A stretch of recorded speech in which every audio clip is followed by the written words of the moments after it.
Bom dia, valente da fé. 1 Coríntios 6:2 diz assim: Vocês não sabem que os santos hão de julgar o mundo? Se vocês hão de julgar o mundo, acaso não são capazes de julgar as causas de menor importância? Aqui o apóstolo Paulo nos dá uma referência de quem somos e quem nos representa no mundo espiritual, a saber, Jesus Cristo. Somos parte do reino do Pai. Todos os que creem em seu Filho como Senhor e Salvador de sua vida. Quando aceitamos Jesus, passamos a fazer parte do corpo de Cristo sobre a terra. E se somos corpo e Jesus é o cabeça, iremos sim julgar o mundo na pessoa de Cristo, pois todo o poder foi dado a ele.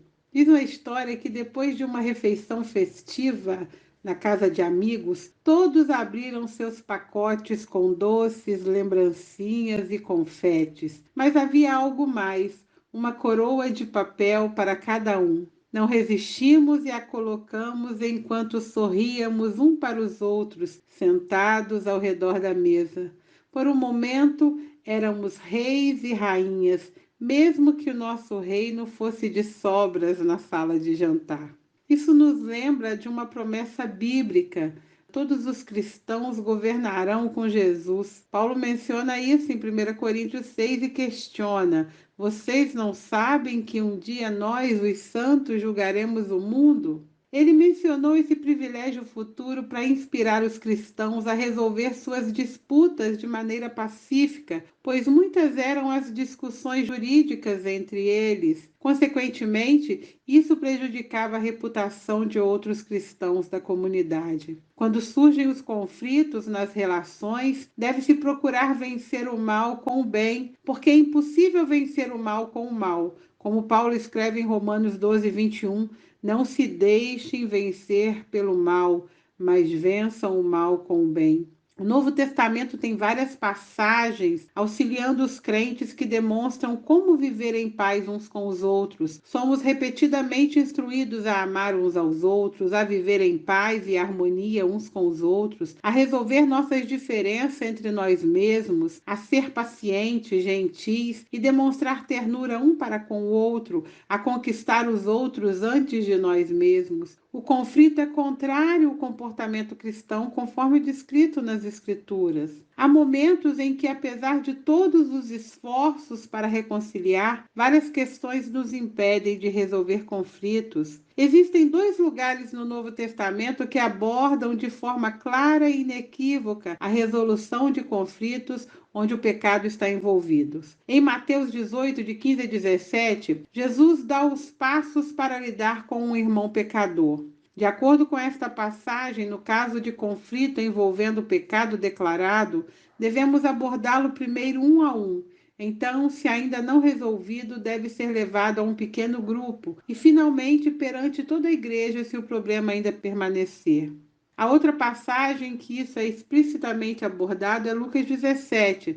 Nos versículos 3 e 4, Jesus diz: Acautelai-vos. Se teu irmão pecar contra ti, repreende-o. Se ele se arrepender, perdoa-lhe. Se por 7 vezes no dia pecar contra ti, e 7 vezes vier ter contigo dizendo estou arrependido, perdoa-lhe. Uma parte essencial da resolução de conflitos é o perdão. Qualquer tipo de procedimento disciplinar deve sempre ter a restauração da pessoa pecadora com o objetivo final.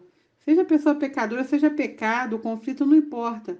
Se foi por pecado ou se foi alguma discussão, o perdão é o principal, querida. Às vezes o conflito tem mais a ver com preferências de estilo ou confrontos de personalidade do que com o pecado em si. Como se diz por aí, incompatibilidade de gênios. Se tivermos um desacordo genuíno com alguém sobre qualquer assunto, devemos conversar e chegar a um acordo mútuo. Em Filipenses 4, de 2 a 3, Paulo pede que Evódia e Sintique que pensem concordemente no Senhor e que outros a ajudem. Devemos lutar pela paz dentro do corpo de Cristo. Devemos também buscar a sabedoria e direção de Deus. É verdade que às vezes é melhor separar-nos com o reconhecimento de que Deus tem chamados diferentes para nossas vidas. No entanto, devemos fazer o nosso melhor para nunca nos dividir com ira dos demais irmãos. No mundo já há hostilidade o bastante e o povo de Deus deve ser conhecido por sua comunhão e amor. Nos tornamos melhores na resolução de conflitos à medida que o Espírito Santo produz em nós o autocontrole, a gentileza e a paciência. Quando Jesus voltar e completar o trabalho do Espírito em nós, você crê nisso? Estaremos prontos para o nosso eventual papel de sacerdotes para nosso Deus. Olha só que o Apocalipse 5:10 diz: Tu os constituíste reino e sacerdote para o nosso Deus, e eles reinarão sobre a terra. Nós nos firmemos nessa promessa que brilha nas Escrituras como um diamante numa coroa de ouro. Você vai reinar sobre a terra com Cristo. Então, como o Espírito Santo influencia as suas palavras e ações quando você enfrenta conflitos? De que maneira isso afeta as pessoas à sua volta? 2 Timóteo 3, de 1 a 5 diz assim: Lembre disso. Nos últimos dias haverá tempos difíceis, pois muitos serão egoístas, avarentos, orgulhosos, vaidosos, xingadores, ingratos, desobedientes aos seus pais e não terão respeito pela religião, não terão amor pelos outros e serão duros, caluniadores, incapazes de controlarem, violentos e inimigos do bem. Serão traidores, atrevidos e cheios de orgulho, amarão mais os prazeres do que a Deus. Parecerão ser seguidores da nossa religião, mas com as suas ações negarão o verdadeiro poder dela. Fique longe dessa gente. E João 13:35 diz: Se tiverem amor uns pelos outros, todos saberão que vocês são meus discípulos.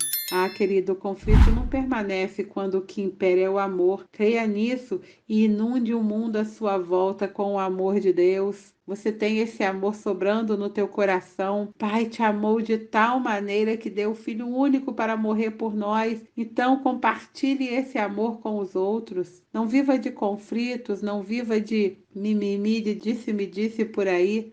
Compartilhe o amor de Deus, que o mundo será muito melhor à sua volta. Eu te abençoo em nome de Jesus.